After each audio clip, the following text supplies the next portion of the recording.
Hello everyone, state PCS सब में आप सभी का स्वागत है। हम सॉल्व कर रहे हैं यूपी पीसीएस प्रीलिम्स परीक्षा 2024 के लिए जीएस वर्ड द्वारा संचालित टेस्ट सीरीज। और ये सब्जेक्ट वाइज टेस्ट हैं। क्योंकि अभी टाइम है तो इनको सॉल्व कर लेना इम्पॉर्टेंट है और आप लोग अच्छे से सॉल्व करिए।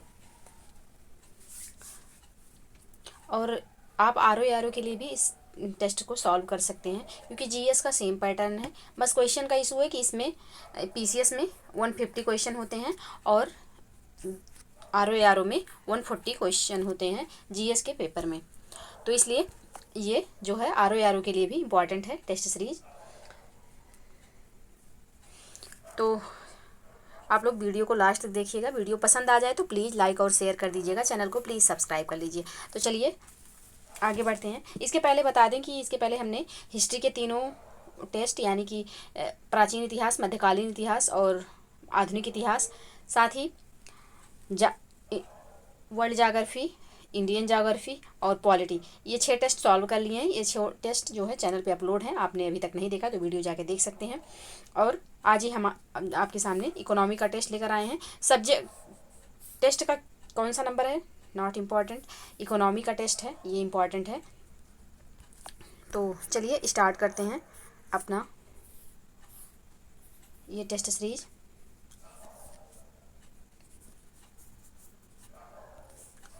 प्रश्न है, मांग एवं पूर्ति संबंधी बाजार की ताकतों के कारण मुद्रा में हुए अवमूल्यन का प्रभाव भारत में निम्नलिखित में से किस रूप में हो सकता है। पॉइंट दिया हुआ, पहले देखते हैं। पहला है देश को प्राप्त होने वाले प्रेषण मूल्य में बढ़ोतरी। दूसरा है व्यापार घाटे में बढ़ोतरी। तीसरा है निर्यात में बढ़ोतरी और चौथा है मुद्रास्फीति में बढ़ोतरी। अब यहाँ पे दिया गया है कि नीचे दिए गए कोर्स का प्रयोग कर सही उत्तर का चयन करें। कौन सा यहाँ पे सही है, तो उपयुक्त जो है सभी सही हो जाएंगे। ऑप्शन डी यहाँ पे सही है। नेक्स्ट प्रश्न है, निम्नलिखित में से कौन सा ऐसे उपाय मुद्रास्फीति को कम करने के लिए उपयोग किए जा सकते हैं। नकदी आरक्षित अनुपात यानी कि CRR को बढ़ाना, और दूसरा है सांविधिक तरलता अनुपात SLR को बढ़ाना, तीसरा है राजकोषीय घाटे में कमी और चौथा है रेपो रेट में कमी। मुद्रास्फीति को कम करने के लिए क्या क्या किया जाएगा इसमें से, तो यहाँ पे मुद्रास्फीति को कम करने के लिए पहला यानी कि CR को बढ़ाना, SLR को बढ़ाना और राजकोषीय घाटे में कमी जो है, ये सब मुद्रास्फीति को कम करने के लिए किया जाएगा। तो ऑप्शन बी यहाँ पे सही आंसर हो जाएगा। रेपो रेट में कमी नहीं की जाएगी, बढ़ोतरी की जाएगी मुद्रास्फीति को कम करने के लिए। तो चौथा यहाँ पे गलत हो जाएगा, सिर्फ पहला, दूसरा और तीसरा सही है। नेक्स्ट प्रश्न है, निम्नलिखित में से कौन सा ऐसी रिपोर्ट विश्व आर्थिक मंच द्वारा जारी की जाती है। यहाँ पे 4 रिपोर्ट दिया हुआ है। इसमें पूछा गया है कि वर्ल्ड इकोनॉमिक फोरम द्वारा कौन कौन सी रिपोर्ट जारी की जाती है। इंपॉर्टेंट प्रश्न है। पहला है ग्लोबल जेंडर गैप रिपोर्ट, दूसरा है विश्व प्रतिस्पर्धा सूचकांक, तीसरा है वर्ल्ड इकोनॉमिक आउटलुक और चौथा है विश्व मानव पूंजी रिपोर्ट। इसमें से कौन कौन सी ऐसी हैं जो कि WEF यानी कि वर्ल्ड इकोनॉमिक फोरम द्वारा जारी की जाती हैं। तो इसमें से ग्लोबल जेंडर गैप रिपोर्ट और विश्व प्रतिस्पर्धा सूचकांक और फिर विश्व मानव पूंजी रिपोर्ट, ये तीनों जो है ये WEF द्वारा जारी की जाती हैं। वर्ल्ड इकोनॉमिक आउटलुक जो है यह IMF द्वारा जारी की जाती है। IMF द्वारा ये चारों जो रिपोर्ट है बेहद इंपॉर्टेंट है, एग्जाम में बार बार पूछा जाता है, इनको आप लोग अच्छे से तैयार कर लीजिएगा। तो यहाँ पे पूछा गया है WEF द्वारा, तो WEF द्वारा पहला, दूसरा और चौथा रिपोर्ट जारी किया जाता है। तीसरा जो है वर्ल्ड आउटलुक रिपोर्ट, ये IMF द्वारा जारी किया जाता है। तो ऑप्शन ए यहाँ पे सही आंसर होगा। नेक्स्ट प्रश्न है, निम्नलिखित में से किस या किन व्ययों को राजस्व व्यय के अंतर्गत शामिल करते हैं। पहला है ब्याज भुगतान, दूसरा है खाद्य सब्सिडी, तीसरा है वेतन एवं पेंशन और चौथा है पेट्रोल सब्सिडी। अब यहाँ पे पूछा गया है कि किन व्ययों को राजस्व व्यय के अंतर्गत शामिल किया जाता है। तो राजस्व व्यय के अंतर्गत शामिल किया जाता है सभी को। ऑप्शन डी यहाँ पे सही आंसर हो जाएगा। नेक्स्ट प्रश्न है, किसी देश की राष्ट्रीय आय क्या होती है। किसी देश की राष्ट्रीय आय क्या होती है, तो राष्ट्रीय आय बराबर होता है निवल राष्ट्रीय उत्पाद प्लस सब्सिडी और माइनस कर। तो इसका जो सही आंसर होगा वह होगा जब निवल राष्ट्रीय उत्पाद में कर को घटाते हैं तथा सब्सिडी को जोड़ते हैं। तो ऑप्शन ए यहाँ पे सही आंसर हो जाएगा। नेक्स्ट प्रश्न है, प्रायः समाचारों में रहने वाले तरलता समायोजन प्रवाह LAF संबंध में सत्य है। क्या सत्य है, कथन दिए हुए, पहले इनको देखते हैं। यह रेपो रेट के माध्यम से कार्य करता है। दूसरा है इसे वर्ष 1998 में 98 के बैंकिंग क्षेत्र सुधारों पर नरसिम्हम समिति के परिणाम के एक भाग के रूप में पेश किया गया था। कौन सा यहाँ पे सही होगा? तो ऑप्शन सी है, पहला और दूसरा दोनों कथन यहाँ पे सही हो जाएंगे। ऑप्शन सी इसका सही आंसर होगा एलएएफ के संदर्भ में। नेक्स्ट प्रश्न है, निम्नलिखित कथनों पर विचार करें। पहला कथन है, भारत में चालू खाता घाटा का एकमात्र कारण व्यापार घाटा है। दूसरा कथन है, भुगतान संतुलन की प्रतिकूल स्थिति देश से विदेशी मुद्रा को बहिर्गमन की ओर ले जाती है। उपयुक्त कथनों में से कौन सा कथन सत्य है या है? यहाँ पे कौन सा कथन सत्य है? तो इसका जो सही कथन होगा, दोनों कथन बिल्कुल सही हो जाएंगे। ऑप्शन सी इसका सही आंसर हो जाएगा। नेक्स्ट प्रश्न है, जीआई टैग के संबंध में निम्नलिखित कथनों पर विचार करें। पहला कथन है, भारत में इसका विनियमन वस्तुओं के भौगोलिक सूचक पंजीकरण और संरक्षण अधिनियम 1999 के अंतर्गत किया जाता है। दूसरा है, किसी भी जीआई टैग की वैधता 10 वर्ष के लिए ही होती है। तीसरा कथन है, यह कंट्रोलर जनरल पेटेंट्स डिजाइन एवं ट्रेडमार्क द्वारा प्रशासित होता है। उपयुक्त में से कौन सा कथन सत्य है या है? तो यहाँ पे तीनों कथन सत्य दिए हुए हैं। ऑप्शन डी इसका सही आंसर हो जाएगा। जीआई टैग जो है 10 वर्ष के लिए ही मान्य होता है। नेक्स्ट प्रश्न है, निम्नलिखित कथनों में से कौन सा ऐसे कथन सत्य हैं? पहला है, भारत में प्राथमिक घाटा राजकोषीय घाटा से सदैव कम होता है। दूसरा है, एफआरबीएम एक्ट वित्तीय अनुशासन का साधन है। एफआरबीएम का जो फुल फॉर्म होगा वह होगा राजकोषीय उत्तरदायित्व एवं बजट प्रबंधन अधिनियम 2003 का है। FRBM act 2003। तो यहाँ पे पूछा गया कौन सा कथन सत्य है? तो यहाँ पे दोनों कथन सत्य दिए हुए हैं। ऑप्शन सी इसका सही आंसर हो जाएगा। नेक्स्ट प्रश्न है, लघु वित्त बैंक स्मॉल फाइनेंस बैंक के संबंध में सत्य नहीं है। कौन सा इसके संबंध में सत्य नहीं है? तो ऑप्शन बी में जो दिया हुआ है कि ये वाणिज्यिक बैंकों की तरह भारतीय रिजर्व बैंक से राशि उधार ले सकते हैं, यह कथन यहाँ पे सही नहीं है। ये उधार नहीं ले सकते हैं, तो ऑप्शन बी यहाँ पे सही आंसर हो जाएगा। बाकी तीनों कथन जो दिए हुए हैं बिल्कुल सही हैं। नेक्स्ट प्रश्न है, किसी देश की सकल घरेलू उत्पाद जीडीपी की परिभाषा में शामिल होता है। पहला कथन है, सभी अंतिम वस्तुओं का बाजार मूल्य। दूसरा है, सभी अंतिम सेवाओं का बाजार मूल्य। तीसरा है, एक निश्चित समय काल में। चौथा है, देश की सीमा में। अब कौन सा यहाँ पे जो है जीडीपी के तहत शामिल किया जाता है?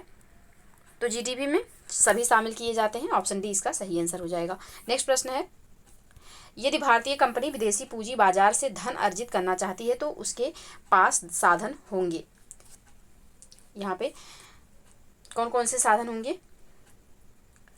एडीआर, आईडीआर, जीडीआर, बाह्य वाणिज्यिक उधारी।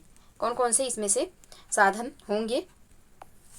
तो यहाँ पे पहला और तीसरा जो होगा यानी कि एडीआर और जीडीआर होंगे। तो ऑप्शन बी इसका सही आंसर हो जाएगा। एडीआर का जो फुल फॉर्म होता है वह आता है अमेरिकन डिपॉजिटरी रिसीट, और जीडीआर का जो फुल फॉर्म होगा यह होगा ग्लोबल डिपॉजिटरी रिसीट। तो एडीआर के माध्यम से जो है, एडीआर के माध्यम से भारतीय कंपनियां अमेरिकी शेयर मार्केट से पैसा अर्जित कर सकती हैं, जबकि जीडीआर के माध्यम से भारतीय कंपनियां यूरोपीय शेयर मार्केट से पैसा अर्जित कर सकती हैं। तो यहाँ पे पहला और तीसरा सही होगा, बाकी दोनों दूसरा और चौथा सही नहीं है। तो ऑप्शन बी इसका सही आंसर हो जाएगा। नेक्स्ट प्रश्न है, भारतीय अर्थव्यवस्था के संदर्भ में प्रायः समाचारों में आने वाला शब्द मेल्ट डाउन का संबंध किससे है? मेल्ट डाउन का संबंध किससे है? तो मेल्ट डाउन का संबंध जो है यह है स्टॉक कीमतों में गिरावट से। मेल्ट डाउन स्टॉक कीमतों में आई तेज और बड़ी गिरावट के लिए प्रयुक्त होने वाला शब्द है। तो ऑप्शन बी यहाँ पे सही आंसर हो जाएगा। नेक्स्ट प्रश्न है, प्रायः समाचारों में रहने वाला बैंक दर का संबंध किससे है? बैंक दर का संबंध जो है, बैंक दर ब्याज दर की वह दर है जो एक वाणिज्यिक बैंक को ऋण देते समय रिजर्व बैंक द्वारा ली जाती है। तो इसका जो सही आंसर हो जाएगा वह होगा ऑप्शन सी, वह दर जिस पर रिजर्व बैंक वाणिज्यिक बैंकों को उधार देता है। तो ऑप्शन सी यहाँ पे सही आंसर हो जाएगा। नेक्स्ट प्रश्न है, एक देश में भुगतान संतुलन बीओपी प्रतिकूल परिस्थिति में है, ऐसे में एक देश इसको किस या किन प्रकार से संतुलित कर सकता है? तो यहाँ पे कथन दिए हुए पहले देखते हैं। पहला है अपने आयात में कमी लाकर। दूसरा है विश्व बैंक से ऋण लेकर। तीसरा है अपना स्वर्ण आईएमएफ के पास गिरवी रखकर। और चौथा है मुद्रा का अवमूल्यन कर। कौन सा यहाँ पे सही है? तो यहाँ पे सही हो जाएगा पहला, तीसरा और चौथा। ऑप्शन सी यहाँ पे सही होगा, दूसरा कथन यहाँ पे सही नहीं होगा। ऑप्शन सी इसका सही आंसर हो जाएगा। यहाँ पे दिया हुआ है कि विश्व बैंक से ऋण लेकर, तो विश्व बैंक से नहीं, भुगतान संतुलन बिगड़ने की स्थिति में विश्व बैंक से नहीं IMF से ऋण लिया जाता है। तो यहाँ पे इसलिए दूसरा कथन गलत हो जाएगा, बाकी पहला, तीसरा और चौथा सही है। तो ऑप्शन सी यहाँ पे बिल्कुल सही आंसर हो जाएगा। और आप लोग प्लीज़ वीडियो को लाइक और शेयर कर दिया करिए, जिससे हमें भी कुछ अच्छा करने का प्रेरणा मिलता रहता है। तो आप लोग प्लीज़ वीडियो को शेयर और लाइक ज़रूर कर दिया करें। आगे बढ़ते हैं। समाचारों में प्रायः चर्चा में रहने वाले प्राथमिकता क्षेत्र ऋण में कौन कौन से क्षेत्र आते हैं या हैं? पहला है कृषि, दूसरा है MSME और तीसरा है नवीकरणीय ऊर्जा, चौथा है शिक्षा और पांचवा है आवास। तो यहाँ पे कौन कौन से जो है प्राथमिकता क्षेत्र ऋण के अंतर्गत आते हैं? तो यहाँ पे सभी जो हैं प्राथमिकता क्षेत्र ऋण के अंतर्गत आते हैं। ऑप्शन डी यहाँ पे सही आंसर हो जाएगा। नेक्स्ट प्रश्न है, निम्नलिखित कथनों पर विचार करें। पहला कथन है, अधिभार सरचार्ज को सरकार एक निश्चित उद्देश्य पर ही खर्च कर सकती है जिस उद्देश्य से इसे लगाया जाता है। दूसरा है, उपकर सेस को सरकार किसी भी जगह खर्च कर सकती है, इसमें खर्च पर कोई प्रतिबंध नहीं है। अब यहाँ पे पूछा गया कौन सा कथन असत्य है, कौन सा कथन इसमें असत्य है? तो यहाँ पे दोनों कथन असत्य दिए हुए हैं। ऑप्शन सी इसका सही आंसर हो जाएगा। और सेस और सरचार्ज इंपॉर्टेंट है, चलिए देखते हैं क्यों ये गलत हो गए हैं कथन। पहला कथन दिया हुआ है कि अधिभार को सरकार एक निश्चित उद्देश्य पर ही खर्च कर सकती है जिस उद्देश्य से इसे लगाया गया है। तो यहाँ पे देखते हैं गलत कैसे हो गया। उपकर और अधिभार में मुख्य अंतर यह होता है कि उपकर को जो ये यहाँ पे दिया हुआ है कि अधिभार में यहाँ पे दिया हुआ है कि सरकार एक निश्चित उद्देश्य के लिए खर्च कर सकती है जिसे इस पर लगाया जाता है। तो यहाँ पे ये इसलिए गलत हो जाएगा क्योंकि ये उपकर की विशेषता है। तो यहाँ पे उपकर के बारे में दिया हुआ है कि उपकर को किसी भी जगह खर्च कर सकती है जिसमें खर्च पर कोई प्रतिबंध नहीं है। तो ये भी गलत हो जाएगा क्योंकि उपकर को किसी खास क्षेत्र पर लगाया जाता है। तो यहाँ पे दोनों अपोजिट दे दिया है, इसलिए ये दोनों कथन गलत हो जाएंगे। तो ऑप्शन सी इसका सही आंसर हो जाएगा।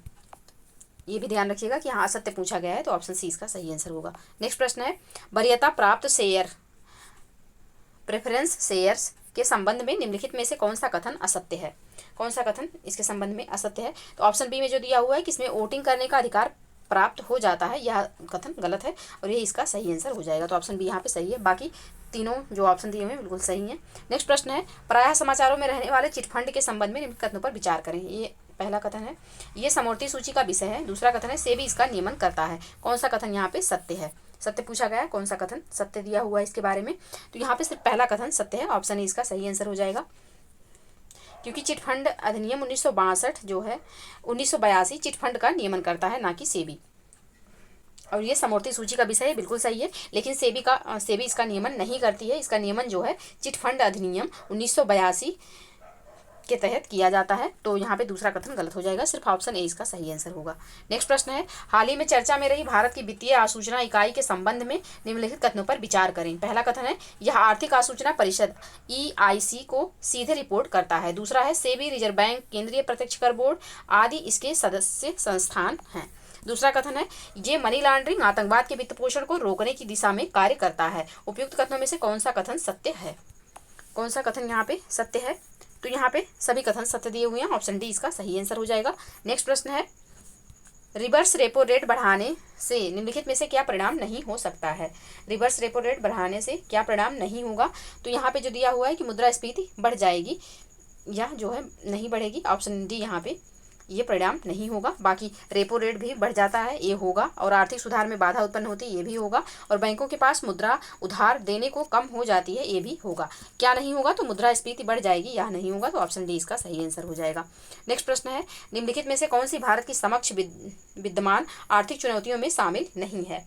कौन यहाँ पे शामिल नहीं है? तो उच्च आय वृद्धि जो है यह भारत के समक्ष विद्यमान आर्थिक चुनौतियों में शामिल नहीं है। तो ऑप्शन बी इसका सही आंसर हो जाएगा। नेक्स्ट प्रश्न है, भारत में अवसंरचना के लिए दीर्घकालिक वित्त लाने के लिए निम्नलिखित में से किस क्षेत्र में सुधार की आवश्यकता है? किस क्षेत्र में सुधार की आवश्यकता है? तो बॉन्ड बाजार, बीमा बाजार और पर्यावरणीय कानून, इन तीनों में सुधार की आवश्यकता है। तो ऑप्शन डी इसका सही आंसर हो जाएगा। नेक्स्ट प्रश्न है, कोर मुद्रास्फीति के संदर्भ में निम्नलिखित कथनों पर विचार करें। पहला कथन है, हेडलाइन मुद्रास्फीति से खाद्य और ईंधन मुद्रास्फीति को घटाने पर यह प्राप्त होती है। दूसरा है, खाद्य और ईंधन मुद्रास्फीति भारत में कोर मुद्रास्फीति के घटकों में से एक है। अब यहाँ पे पूछा गया है कि कौन सा कथन सत्य है? कौन सा कथन यहाँ पे सत्य है? तो यहाँ पे सिर्फ पहला कथन यहाँ पे सत्य है, दूसरा असत्य है। ऑप्शन ए इसका सही आंसर हो जाएगा, क्योंकि खाद्य और ईंधन मुद्रास्फीति भारत में हेडलाइन मुद्रास्फीति के घटकों में से एक हैं, ना कि कोर मुद्रास्फीति के। ये जो खाद्य और ईंधन मुद्रास्फीति हैं ये हेडलाइन का सब्जेक्ट है, ना कि कोर का। तो इसीलिए दूसरा यहाँ पे गलत हो जाएगा, सिर्फ यहाँ पे पहला सही है। तो इसका जो सही आंसर हो जाएगा ऑप्शन ए इसका सही आंसर हो जाएगा। नेक्स्ट प्रश्न है, निम्नलिखित में से कौन सा ऐसे औपचारिक रोजगार की विशेषताएं हैं? लिखित अनुबंध, सामाजिक सुरक्षा, श्रमिक अधिकार और नियमित भुगतान। कौन से इसमें से औपचारिक रोजगार की विशेषताएं हैं? तो इसमें औपचारिक रोजगार की विशेषताएं ये जो दिए गए हैं, मतलब लिखित अनुबंध, सामाजिक सुरक्षा, श्रमिक सुधार और नियमित भुगतान, ये सभी जो हैं तो ऑप्शन डी इसका सही आंसर हो जाएगा। नेक्स्ट प्रश्न है, भारत सरकार ने आत्मनिर्भर भारत कोष के माध्यम से एमएसएमई में इक्विटी निवेश के लिए कितनी राशि आवंटन की घोषणा की है? तो ये जो राशि आवंटन की घोषणा की गई है यह कितनी है? तो यह है 50,000 करोड़ रुपए। ऑप्शन सी यहाँ पे सही आंसर हो जाएगा। नेक्स्ट प्रश्न है, निम्नलिखित में से किन देशों के साथ भारत का रुपए में भुगतान समझौता है? तो यूएसए, रूस और ईरान, इन सभी के साथ भारत का रुपए में भुगतान का समझौता है। तो ऑप्शन डी यहाँ पे सही आंसर हो जाएगा। नेक्स्ट प्रश्न है, श्रम बल भागीदारी दर LFPR के संदर्भ में निम्नलिखित कथनों पर विचार करें। पहला है, यह निर्धारित आयु वर्ग के लोगों का एक भाग है जो रोजगार के इच्छुक हैं या उसकी तलाश में हैं। दूसरा कथन है, इसमें पहले से नियोजित लोगों को शामिल नहीं किया जाता है। तो कौन सा यहाँ पे सही है? तो यहाँ पे सिर्फ पहला कथन सही है, दूसरा गलत है। ऑप्शन ए इसका सही आंसर हो जाएगा। अब यहाँ पे दिया हुआ है कि इसमें पहले से नियोजित लोगों को शामिल नहीं किया जाता, ये गलत है। शामिल किया जाता है,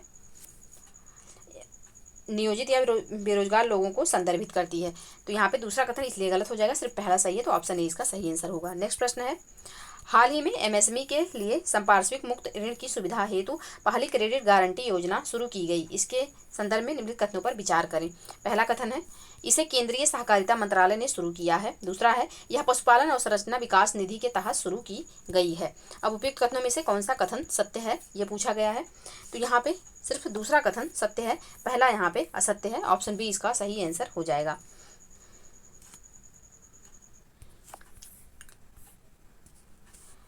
तो इसे जो है यहाँ पे दिया हुआ है कि सहकारिता मंत्रालय ने शुरू किया है। यहाँ पे सहकारिता मंत्रालय ने शुरू नहीं किया है, इसे शुरू किया गया है पशुपालन अवसंरचना विकास निधि के तहत शुरू किया गया है। केंद्रीय सहकारिता मंत्रालय इसके तहत नहीं है। इसके तहत जो मंत्रालय है वह है मत्स्य पालन, पशुपालन और डेयरी मंत्रालय। सहकारिता मंत्रालय यहाँ पे नहीं होगा, मत्स्य पालन, पशुपालन और डेयरी मंत्रालय है। तो यहाँ पे इसलिए पहला गलत हो जाएगा, सिर्फ यहाँ पे दूसरा सही है। तो इसका जो सही आंसर होगा वह हो जाएगा ऑप्शन बी। ऑप्शन बी यहाँ पे सही आंसर होगा। नेक्स्ट प्रश्न है, भारत में खनन क्षेत्र के संदर्भ में निम्नलिखित कथनों में से कौन सा कथन सत्य है खनन क्षेत्र के संबंध में? तो यहाँ पे जो दिया हुआ है कि रोजगार सृजन के मामले में यह कृषि के बाद दूसरा सबसे बड़ा क्षेत्र है, यह यहाँ पे सही है। तो ऑप्शन ए इसका सही आंसर हो जाएगा। नेक्स्ट प्रश्न है, भारत में नई विदेश व्यापार नीति 2023 के अनुसार वर्ष 2023 तक भारत का निर्यात लक्ष्य कितना है? तो भारत का जो निर्यात लक्ष्य है वह है 200 बिलियन अमेरिकी डॉलर। ऑप्शन ए यहाँ पे सही आंसर हो जाएगा। नेक्स्ट प्रश्न है, राष्ट्रीय भूमि रिकॉर्ड आधुनिकीकरण कार्यक्रम को कब शुरू किया गया था? तो एक मिनट, प्रश्न संख्या,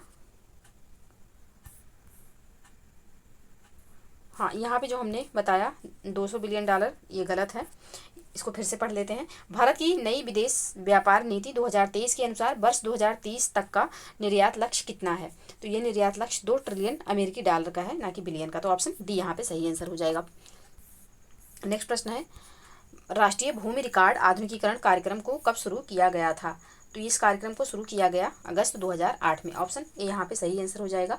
राष्ट्रीय भूमि रिकॉर्ड आधुनिकीकरण कार्यक्रम भारत सरकार द्वारा अगस्त 2008 में शुरू किया गया था। इसका जो उद्देश्य है वह है भूमि रिकॉर्ड के प्रबंधन को आधुनिक बनाना, भूमि संपत्ति विवाद के दायरे को कम करना, भूमि रिकॉर्ड रखरखाव प्रणाली में पारदर्शिता को बढ़ाना।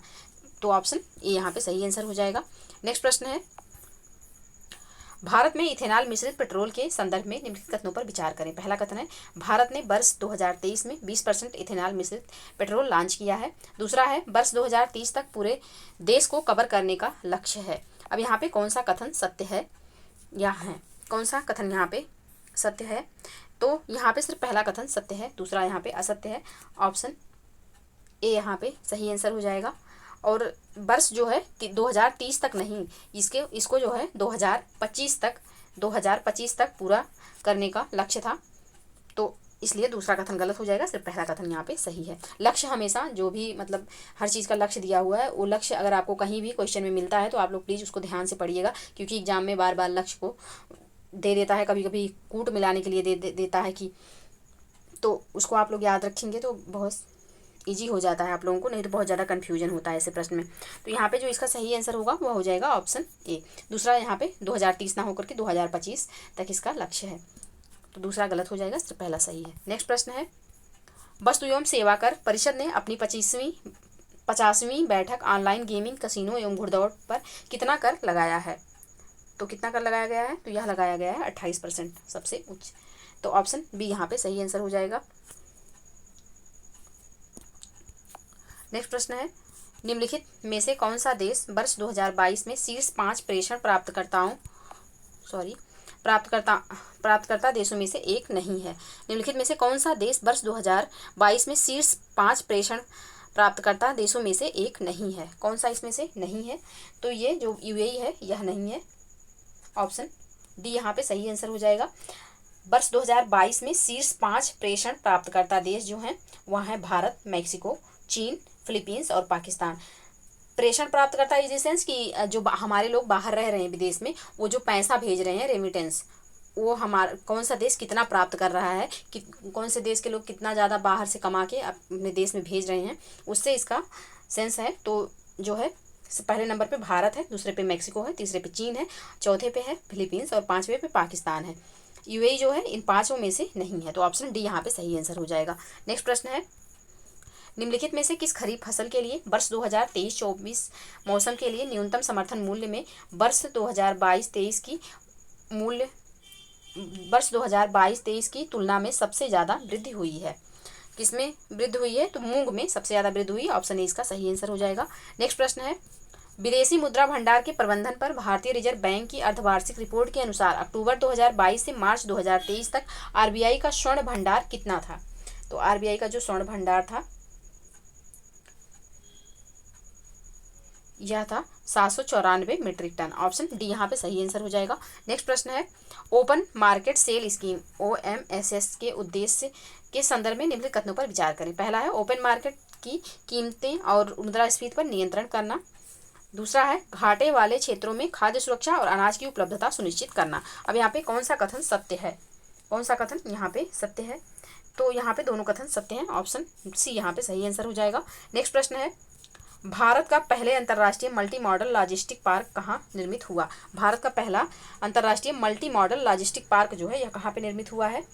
तो यह निर्मित हुआ है असम में, ऑप्शन सी इसका सही आंसर हो जाएगा। हाल ही में केंद्रीय बंदरगाह जो है नौवहन एवं जलमार्ग और आयुष मंत्री ने असम के जोगी घोपा में भारत के पहले अंतर्राष्ट्रीय मल्टी मॉडल लॉजिस्टिक पार्क के निर्माण स्थल का दौरा किया। तो यहाँ पे असम के जोगी घोपा में भारत के पहले अंतर्राष्ट्रीय मल्टी मॉडल लॉजिस्टिक पार्क का निर्माण किया जा रहा है, तो ऑप्शन सी यहाँ पे सही आंसर हो जाएगा। नेक्स्ट प्रश्न है, आरबीआई की मुद्रा एवं वित्त पर अपनी रिपोर्ट 2022-23 के संदर्भ में निम्नलिखित कथनों पर विचार करें। पहला कथन है, यह आरबीआई का द्विवार्षिक प्रकाशन है। दूसरा है, इसकी थीम टूवर्ड्स आ ग्रीनर क्लीनर इंडिया थी। अब यहाँ पे कौन सा कथन सत्य है? कौन सा कथन सत्य है या है? तो यहाँ पे सिर्फ दूसरा कथन सत्य है, ऑप्शन बी इसका सही आंसर हो जाएगा। पहला यहाँ पे गलत हो जाएगा। यहाँ पे दिया हुआ है कि यह द्विवार्षिक रिपोर्ट है, यह द्विवार्षिक ना होकर के वार्षिक रिपोर्ट है, तो यहाँ पे द्विवार्षिक नहीं होगा, द्विवार्षिक नहीं होकर के ये वार्षिक रिपोर्ट है, तो यहाँ पहला गलत हो जाएगा, सिर्फ दूसरा सही है, तो ऑप्शन बी यहाँ पे सही आंसर होगा। नेक्स्ट प्रश्न है, उत्तर प्रदेश में मनरेगा महात्मा गांधी राष्ट्रीय ग्रामीण रोजगार गारंटी अभियान के संदर्भ में निम्नलिखित कथनों पर विचार कीजिए। पहला है, प्रदेश में इस कार्यक्रम को सर्वप्रथम 2 फरवरी 2006 को 22 जिलों में शुरू किया गया। दूसरा कथन है, मनरेगा के तहत प्रत्येक ग्रामीण परिवार के प्रत्येक व्यक्ति को कम से कम 100 दिनों का अकुशल शारीरिक श्रम प्रदान करने का कानूनी गारंटी अधिकार दिया गया है।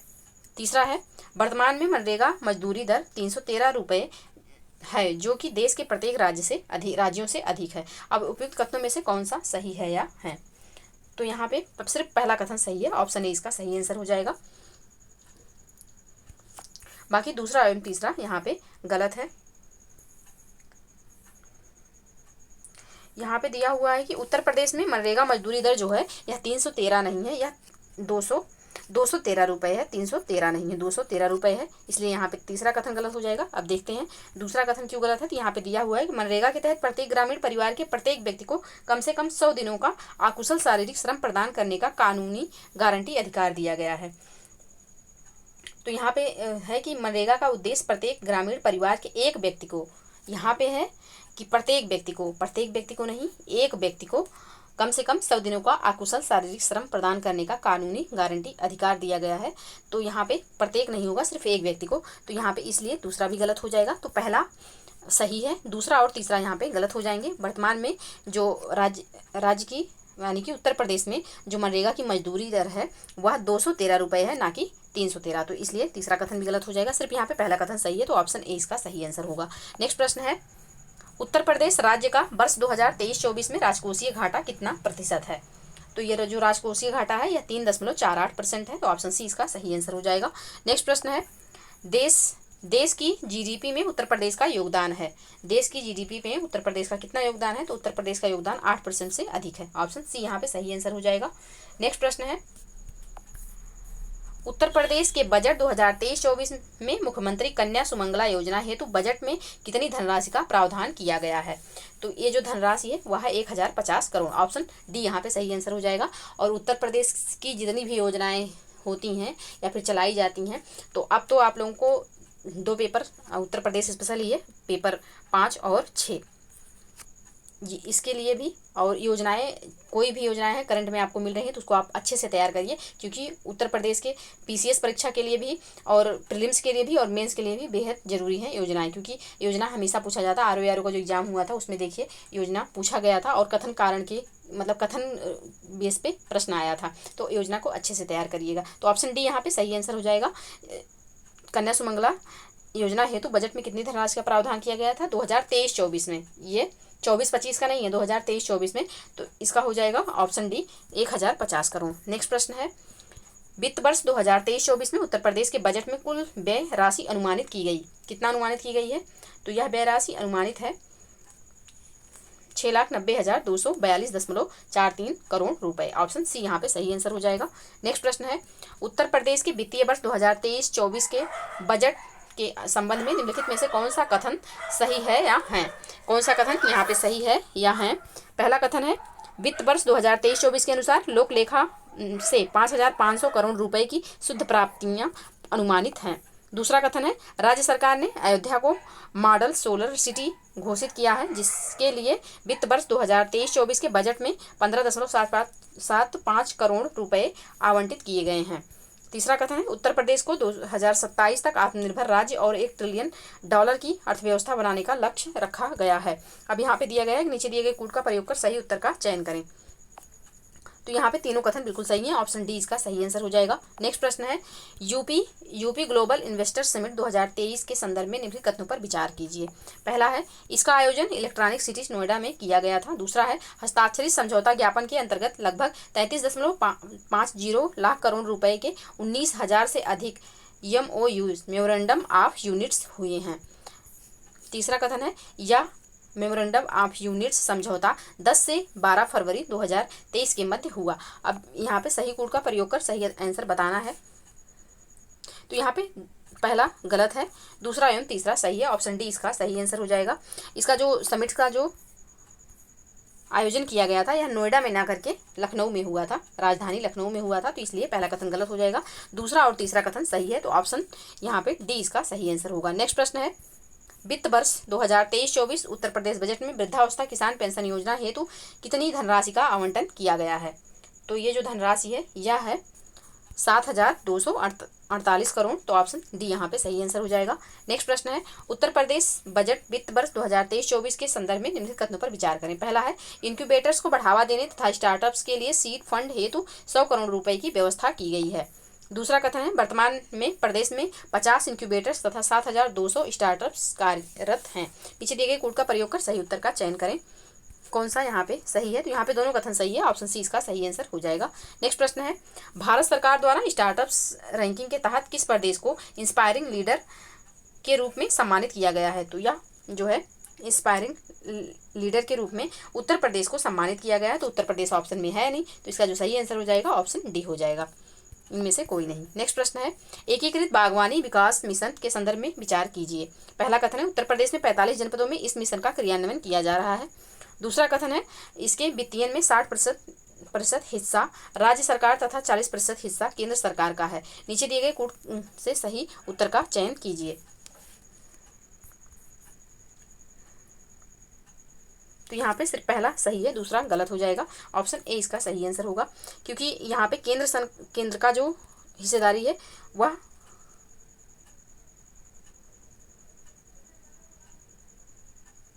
इसके वित्तीयन में 60% हिस्सा राज्य सरकार तथा 40 नहीं अपोजिट दिया हुआ है, क्योंकि 60% हिस्सा जो है वह केंद्र का है और 40% जो हिस्सा है वह राज्य का है। तो यहाँ पे ये कथन इसलिए गलत हो जाएगा, दूसरा कथन गलत है, पहला यहाँ पे सही, तो ऑप्शन ए इसका सही आंसर होगा। नेक्स्ट प्रश्न है, चाणक्य विश्वकर्मा प्रहरी नामक ऑनलाइन पोर्टल स्थापित किए गए हैं, किसके लिए?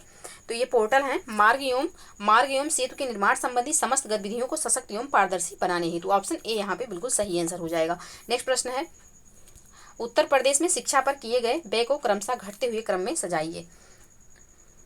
तो प्राथमिक शिक्षा, माध्यमिक शिक्षा और उच्च शिक्षा, यानी कि सबसे ज़्यादा व्यय जो होता है वह प्राथमिक शिक्षा पर होता है, और फिर उसके बाद होता है माध्यमिक शिक्षा पर, और फिर होता है उच्च शिक्षा पर, क्योंकि कहा गया है घटते हुए क्रम में सजाना है और वही क्रम में। तो ऑप्शन डी यहाँ पे सही आंसर हो जाएगा। नेक्स्ट प्रश्न है, युविका नामक कार्यक्रम की शुरुआत किसके द्वारा की गई थी? यूथ साइंटिस्ट प्रोग्राम, इसका जो शुरुआत हुआ था यह हुआ था भारतीय अंतरिक्ष एवं अनुसंधान संगठन इसरो द्वारा। ऑप्शन डी यहाँ पे सही आंसर हो जाएगा। नेक्स्ट प्रश्न है, निम्नलिखित नीतियों में से कौन सा एक सही सुमेलित नहीं है? कौन सा एक ऐसा है जो कि यहाँ पे सही सुमेलित नहीं है? उत्तर प्रदेश सौर ऊर्जा नीति 2022, उत्तर प्रदेश खाद्य प्रसंस्करण नीति जो है यह 2022 का है, 2021 का नहीं है, तो यहाँ पे दूसरा बी वाला गलत हो जाएगा। Uttar Pradesh global investor summit 2023 बिल्कुल सही है। उत्तर प्रदेश स्टार्टअप नीति 2020 ये भी सही है। तो यहाँ पे कौन सा सही नहीं है? तो ऑप्शन बी, उत्तर प्रदेश खाद्य प्रसंस्करण नीति 2021 का नहीं 2022 का है, तो ऑप्शन बी यहाँ पे सही आंसर हो जाएगा। नेक्स्ट प्रश्न है, पीएम श्री प्रधानमंत्री स्कूल फॉर राइजिंग इंडिया नामक योजना किससे संबंधित है? तो यह जो योजना है यह संबंधित है बेसिक शिक्षा और माध्यमिक शिक्षा से। ऑप्शन ए यहाँ पे सही आंसर हो जाएगा। नेक्स्ट प्रश्न है, इन्वेस्टर समिट 2023 में निवेश आकर्षित करने में कौन सा जिला शीर्ष पर रहा है? कौन सा जिला शीर्ष पर रहा है? तो झांसी शीर्ष पर रहा है, ऑप्शन सी यहाँ पे सही आंसर हो जाएगा।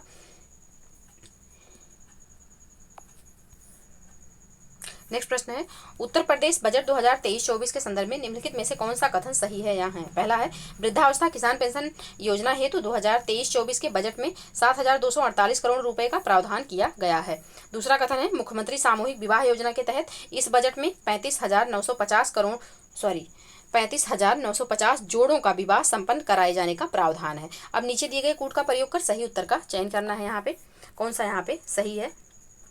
तो यहाँ पर पहला और दूसरा दोनों कथन सही है, ऑप्शन ए इसका सही आंसर हो जाएगा। नेक्स्ट प्रश्न है, Uttar Pradesh global investor summit 2023 GIC 2023 में उत्तर प्रदेश का पहला ग्लोबल पार्टनर कौन बना? उत्तर प्रदेश का पहला ग्लोबल पार्टनर कौन बना है Uttar Pradesh global investor summit में?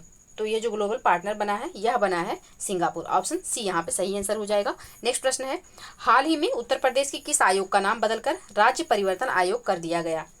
राज्य परिवर्तन आयोग किसका नाम किया गया है? तो राज्य योजना आयोग का नाम बदल करके राज्य परिवर्तन आयोग कर दिया गया है, याद रखिएगा, ऑप्शन सी यहाँ पे सही आंसर है। नेक्स्ट प्रश्न है,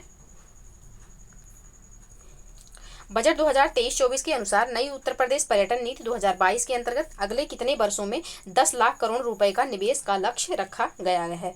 तो ये जो लक्ष्य रखा गया है यह रखा गया है 5 साल के में, तो ऑप्शन सी यहाँ पे सही आंसर हो जाएगा। बजट 2023-24 के अनुसार नई उत्तर प्रदेश पर्यटन नीति जो 2022 के अंतर्गत अगले 5 वर्षों में 10 लाख करोड़ रुपए के निवेश का लक्ष्य रखा गया है, तो ऑप्शन सी यहाँ पे सही आंसर हो जाएगा। नेक्स्ट प्रश्न है, निम्नलिखित योजनाओं में से कौन सी योजना उत्तर प्रदेश राज्य से संबंधित है? कौन सी इसमें से ऐसी योजना है जो कि उत्तर प्रदेश राज्य से संबंधित है? तो यहाँ पे थैला बैंक योजना जो है यह उत्तर प्रदेश से संबंधित है। ऑप्शन डी इसका सही आंसर हो जाएगा। सुपर 75 छात्रवृत्ति योजना जो है यह जम्मू कश्मीर से संबंधित है। किसान फसल राहत योजना जो है यह झारखंड से संबंधित है। और यंग टैब योजना जो है यह लद्दाख से संबंधित है। योजनाएं भी परीक्षा में पूछ लिया जाता है कि कौन सी योजना किस राज्य की है। तो सुपर 75 छात्रवृत्ति योजना जम्मू कश्मीर इंपॉर्टेंट है। किसान फसल राहत योजना यह झारखंड का है। और यंग टैब योजना जो है यह लद्दाख का है। तो सुपर 75 और यंग टैब ये दोनों याद रखिएगा, क्योंकि अभी जल्दी में गठित केंद्र शासित प्रदेशों से संबंधित ये योजनाएं हैं, तो इसलिए इंपॉर्टेंट है। और ये जानते रहिएगा कि जो उत्तर प्रदेश की योजना है वह है थैला बैंक योजना। ऑप्शन डी यहाँ पे सही आंसर हो जाएगा। नेक्स्ट प्रश्न है, सूचियों को सुमेलित करना है। सूची 1 में अर्थव्यवस्था के क्षेत्र हैं, दूसरे में संबंधित कार्य गतिविधि है। अब प्राथमिक क्षेत्र, तो प्राथमिक क्षेत्र किससे संबंधित है? इससे जुड़ी गतिविधियां कौन कौन सी हैं? तो इससे जुड़ी जो गतिविधियां हैं,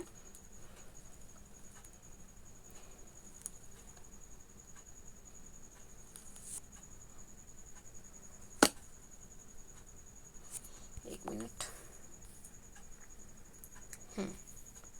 प्राथमिक क्षेत्र, तो प्राथमिक क्षेत्र से जो है प्राथमिक संसाधनों के दोहन से जुड़ी गतिविधियां।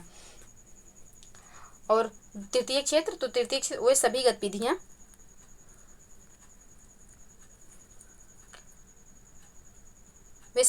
गतिविधियां जिनके अंतर्गत सेवाओं का उत्पादन होता है। तो सेवाओं का उत्पादन हो जाएगा तृतीय क्षेत्र के अंतर्गत। चतुर्थक क्षेत्र के अंतर्गत तो शिक्षा खोज एवं अनुसंधान से संबंधित है चतुर्थक क्षेत्र। और पंचम क्षेत्र जो है तो शीर्ष निर्णय से जुड़ी गतिविधियां होती हैं इसमें। तो यहाँ पे इसका जो कूट होगा वह होगा 3 4 2 1 3 4 2 1 ऑप्शन सी में है। तो ऑप्शन सी इसका सही आंसर हो जाएगा। नेक्स्ट प्रश्न है, उत्तर प्रदेश सरकार ने पश्चिम भाग मेरठ को पूर्वी भाग और प्रयागराज से जोड़ने के लिए लगभग 600 किलोमीटर लंबे एक्सप्रेसवे का निर्माण किया जा रहा है, जिसका नाम है, क्या नाम है? तो इसका नाम जो है, इसका नाम है Ganga expressway. Option C यहाँ पे सही आंसर हो जाएगा। उत्तर प्रदेश सरकार ने पश्चिमी भाग मेरठ और पूर्वी भाग प्रयागराज से जोड़ने के लिए लगभग 600 किलोमीटर लंबे गंगा एक्सप्रेसवे का निर्माण किया जा रहा है। यह जो है उत्तर प्रदेश के 12 जिलों से होकर गुजरेगा। और यह एक्सप्रेसवे गंगा नदी के लगभग समानांतर बनाया जा रहा है। कितने जिलों से होकर गुजरेगा और उन जिलों का नाम आप लोग जरूर ध्यान में रखिएगा, और उसकी लंबाई। तो ऑप्शन सी यहाँ पे सही आंसर हो जाएगा। नेक्स्ट प्रश्न है, मिश्रित बैंकिंग निम्नलिखित में से क्या है? मिश्रित बैंकिंग क्या है? तो जब वाणिज्यिक और निवेश बैंकिंग की गतिविधियां एक साथ करते हैं तो इसे मिश्रित बैंकिंग कहते हैं। ऑप्शन ए यहाँ पे सही आंसर हो जाएगा। नेक्स्ट प्रश्न है, भारत में पोषक तत्व पर आधारित सब्सिडी कब शुरू की गई? भारत में पोषक तत्व पर आधारित सब्सिडी जो है या 2010 में शुरू की गई। ऑप्शन बी इसका सही आंसर हो जाएगा। नेक्स्ट प्रश्न है, निम्नलिखित में से कौन सा एक संपत्ति या सुरक्षा से संबंधित जोखिम कम करने के लिए एक निवेश है? जोखिम कम करने के लिए एक निवेश कौन सा है? तो यह निवेश जो है यह हेजिंग है। ऑप्शन ए इसका सही आंसर हो जाएगा।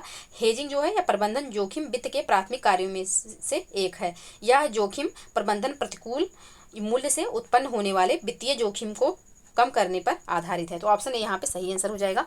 नेक्स्ट प्रश्न है, इनमें से कौन सा राजकोषीय उत्तरदायित्व और बजट प्रबंधन अधिनियम 2003 FRBM एक्ट 2003 में निर्धारित नहीं किया गया था? किसको निर्धारित नहीं किया गया था? तो यहाँ पे प्राथमिक घाटा उन्मूलन को निर्धारित नहीं किया गया था। ऑप्शन बी इसका सही आंसर होगा। नेक्स्ट प्रश्न है, निम्नलिखित में से किस समिति की सिफारिश के बाद यूनिवर्सल बैंकिंग की अवधारणा अस्तित्व में आई? किस समिति की सिफारिश के बाद आई थी? तो यह आई थी RH खान समिति की सिफारिश पर। ऑप्शन यहाँ पे 20 का सही आंसर हो जाएगा। नेक्स्ट प्रश्न है,